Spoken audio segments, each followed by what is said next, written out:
Y bueno, ya es viernes y tiempo de las confesiones literarias de Javier Aranda, quien en esta ocasión nos hablará del libro Primer Gran Premio Nacional de Periodismo Gonzo 2015 del escritor Carlos Manuel Cruz Meza. Bienvenido, Javier, muchísimas gracias por estar con nosotros aquí todos los viernes. ¿Qué tal, Javier? Mucho gusto. Qué gusto saludarte. Bienvenido nuevamente. ¿Qué nos traes esta mañana? Pues hay una gran tradición de la crónica en México, como se dice, es una antología, se han hecho otras, y siempre hay huecos. Uno dice, ¿por qué no está fulano? ¿Por qué no está sultano? Etcétera. Incluso hay un sitio web en donde se habla de los cronistas y no está Carlos Monsiváis, lo que se me hace un poco rarísimo, ¿verdad? No, un poco, demasiado raro. Un poco rarísimo. Sí, pero pues se dan estas cosas, es un género, digamos, que hemos utilizado mucho. A veces se abusa, desde mi punto de vista, porque más que documentar algo, como que se documenta el propio personaje. Y mucho de esto tiene que ver con ese estilo que le llaman periodismo gonzo, en donde el que escribe, el que nos cuenta las cosas que pasaron, que vio él, pues es a partir de un punto de vista subjetivo. Yo agradezco que sea absolutamente subjetivo porque quedan claras las reglas del juego, ¿no? No es más o menos tratando de ser objetivo y de repente meter mi punto de vista. No, esto es totalmente una apuesta subjetiva sobre un hecho el que tú quieras. Y eso, pues, uno ya sabe para dónde meterse. Es importante esa palabra, subjetiva. Sí, pero es demasiado subjetivo. subjetiva. Incluso algunos dicen que se pone a escribir en un estado con mucha lucidez, digamos. Sí. Pero bueno, es parte, digamos, de todo ese ambiente. A mí me gusta esta apuesta porque recupera mucho el ambiente al ser participante, no solamente un observador, sino un participante de algo, quien se va a poner a hacer una crónica, un reportaje gonzo que le llaman, pues se asume como parte de. Claro. Y tú a partir de ahí te puedes formar un punto de vista. En ese sentido se me hace una buena apuesta. Y la prensa ha caído mucho en eso, ha buscado, es como muy socorrido, ¿no? Porque se permiten malas palabras, pues hasta las maldiciones de quien está viendo un acto que le parece repulsivo, como es el caso de la crónica, en donde hubo un caso de un perro que maltrataron mucho en Nayarit, lo mataron a palos, cuatro chavitos, ¿no?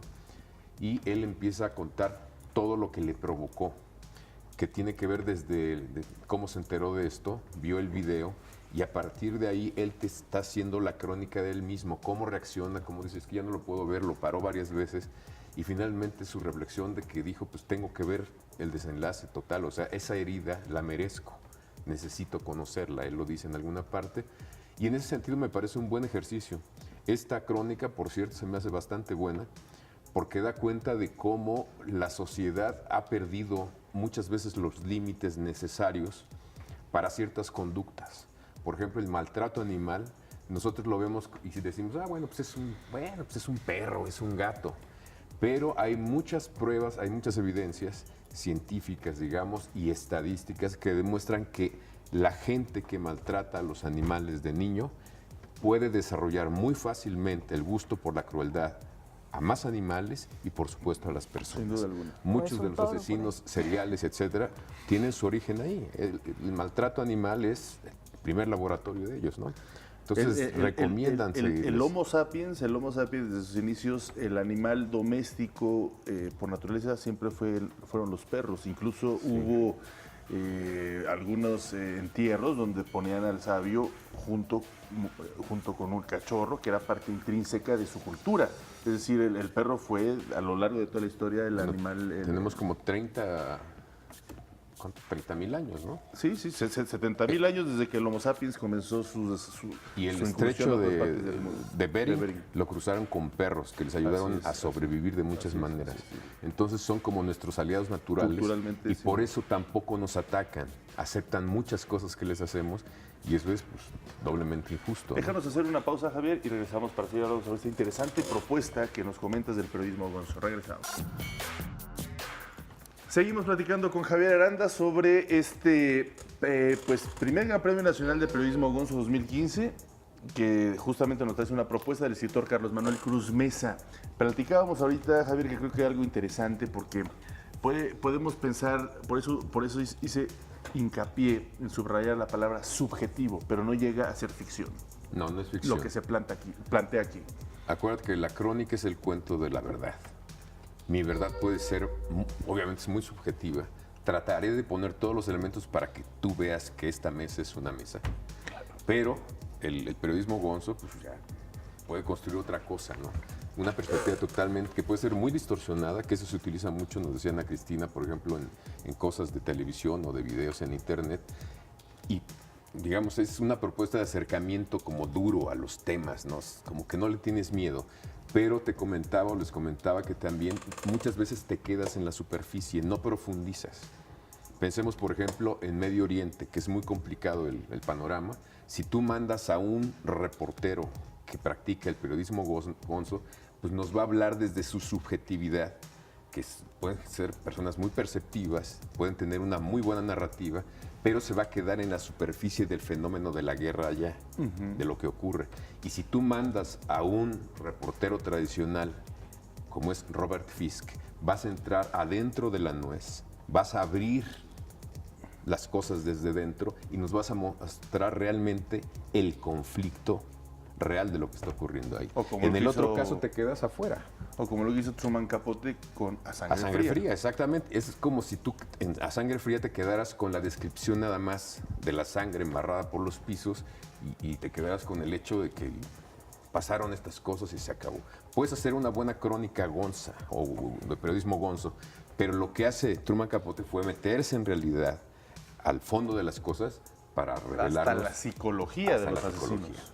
Y en este caso me parece muy buena propuesta de crónicas que nos ofrecen aquí. Una es sobre un psiquiátrico del Reclusorio Sur, otro es sobre maltrato animal, que es francamente terrible. A mí me escandaliza mucho porque siempre vemos a los animales como seres que, ay, bueno, pues no importa, ¿no? Pero deben ser el termómetro para ver hacia dónde vamos. Y la otra es una cosa que tiene que ver con la violencia en Michoacán, en Apatzingán, ¿no? Son buenos acercamientos. Yo creo que se podrían hacer con más profundidad, precisamente porque también hay una especie de moda en donde se está practicando este tipo de periodismo abiertamente subjetivo, y yo lo agradezco porque no esconden muchas cosas, pero tampoco luego llegan a profundizar en los temas, ¿no? Claro. Y bueno, además, poner esta propuesta sobre la mesa del periodismo gonzo en un momento en el que hay una severa crisis del periodismo, ¿no? De qué va a dar el periodista, qué van a dar los medios de comunicación dedicados al periodismo, como un plus, como un extra, como un valor agregado a la información que ya está disponible, y también pues a los periodistas pues de alguna forma aficionados, ¿no? O ciudadanos, que somos todos con nuestras redes sociales reportando acerca de lo que sucede a nuestro alrededor, ¿no? Claro, por ejemplo, un gran periodista de este tipo, gonzo, podría ser García Márquez. Todas sus crónicas que hizo tienen la presencia subjetiva de él. Él nos está contando las cosas, cómo las está viendo, pero es otro el tratamiento. Las desdibuja. Porque las desdibuja, las analiza. En la minucia encuentra, digamos, el sentido de todo. Eso no siempre se logra con las nuevas propuestas de periodismo. Se queda como que nada más en lo más espectacular, ¿no? En los portazos, en los escupitajos, en la sangre, en la cosa dura, pero sin entrarle realmente al asunto de las cosas como lo hizo estupendamente García Márquez, ¿no?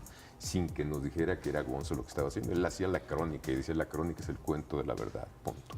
Su verdad, que era la verdad en general de muchas cosas, porque buscaba siempre compartirnos lo que él estaba viendo.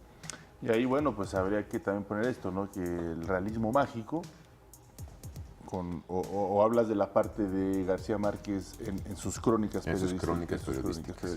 E incluso el realismo mágico que él tiene, pues muchos de los elementos de su infancia, de su abuelo que vendía cosas de pescaditos de plata, pues eran cosas de la vida real. Su primer encuentro con el hielo fue real también. Claro. Digamos que ahí es una novela, sí, pero también forma parte de su vida, de su historia, pues, de su biografía.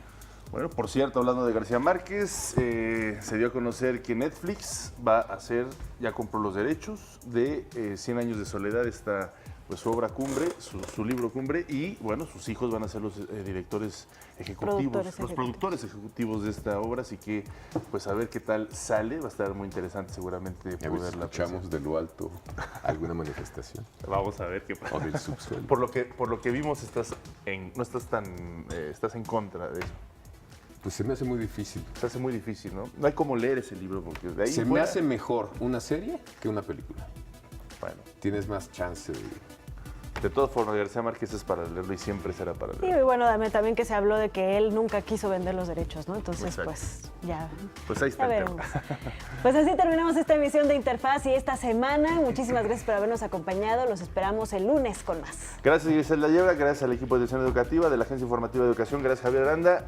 Nos vemos el próximo lunes. Pasen excelente fin de semana.